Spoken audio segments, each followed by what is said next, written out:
So hello you guys, yeah. We are on day 4 of reviewing a few chapters from the Millionaire's Fastlane. We started from chapter 8, now we are in chapter 11. Yes, I told you guys the topic, so I'll be repeating it. The criminal trade, your job. Now, if you take what I got from this, there are very few parts. They're very much interesting, just like the rest. Now, it said here, in a job, you sell your freedom in form of time, for freedom in form of money. Let's sit sinking. Let me read it again. In a job, you sell your freedom in form of time for freedom in form of money. That means you're selling your time for money. But then, if you sell your time for money, what are you using the money for? Really, you can use the money to buy back your time. How do you get to do that? Because what you're making money for is actually for you to enjoy the money, right? Now, what time are you going to use to enjoy the money? When you're consistently trading your time for money. And now, people say your job cannot even give you that freedom that you seek from the money you're trying to get. I don't know if you get my point. So you should make sure that whatever it is you're doing, you have a plan, sort it out.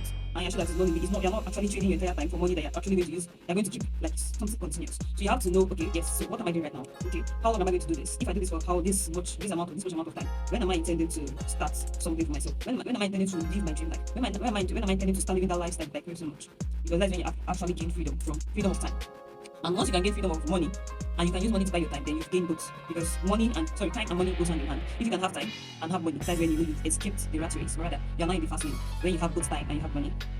So another thing is experience. Another thing they mentioned is experience is gained in action. Experience is gained in action. The environment of that action is irrelevant. The environment of that action. So some people might say, yeah, in this job for experience. Or sometimes business can actually teach you that experience to seek in a job. It's just that you might have not tried it. Or maybe you are still postponing. Or you are scared. It could be a fear of your no. So sometimes you just have to jump in, but make sure that it's calculated. Because there are some things in life that you actually have to calculate and be sure that, okay, yes, I'll do this from this time to this time. I can use this time to gather funds or resources, gather everything, connection I need for this particular thing I want to venture into. And this job is what's lining me in track for this thing I want to achieve. So keep that in mind. Now, wealth accumulated is started when you don't control your primary source of income.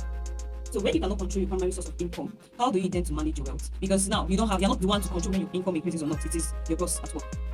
So what does that say about you? That even if you want to accumulate, you have to wait for your boss to approve that you want to accumulate well before you start actually doing it. So that is the wrong way to wealth accumulation, or that is the wrong way to pass it. So let's use that. Now, I believe that's the end of this chapter. It didn't say pretty much. It just wants to talk about jobs and how limiting it can be. We are asking for 10% rate. See that you're just going to increase your savings by also 1%.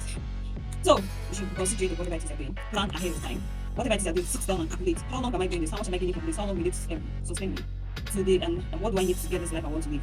What do I do to get that life I want to live? Because you know that job is actually not going to get you that life. So you have to sit down and be very calculative. Sit down, meditate on your life, and focus on, okay, what is it that I can do now? What is it that I can learn now? There's YouTube. There are many places you can learn anything. So be very much intentional about your life, and I believe something will change.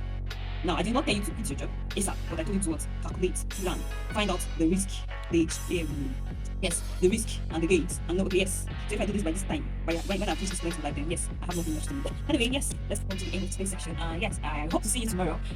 The same channel tomorrow, the same social media account. Everybody has seen my video. Come back here tomorrow for day 6. And we'll be talking about chapter 12, the snow lane, why you aren't rich. Tomorrow, see you there. Bye.